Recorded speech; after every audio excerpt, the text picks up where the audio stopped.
నిత్యం తాము వాడే పాత్రలలో పండితులకు ఆహారం పెట్టుట దోషం కనుక ఆకులలో కాని క్రొత్త పాత్రలలో కాని వారికి ఆహారం పెట్టాలి. గృహప్రవేశ కాలంలో గాని ఏడాదిలోపు గాని ఆ ఇంట మణిద్వీప పారాయణం చేయడం మంచిది.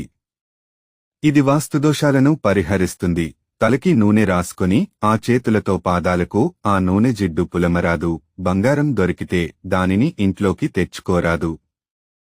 దానివల్ల చాలా అనర్థాలు జరుగుతాయి. దొరికిన బంగారం వెంటనే దానం చేయట కాని లేదా దేవాలయాలకు ఇచ్చివేయట కాని చేయాలి. దీపారాధనకు అగ్గిపెట్టె వాడకూడదని ఏ శాస్త్రాలు చెప్పలేదు. కనుక అగ్గిపెట్టెతో దీపం వెలిగించుకోవచ్చు. ఒడిలో కంచం పళ్ళాలు పెట్టుకొని ఏ పదార్థాలు తినరాదు.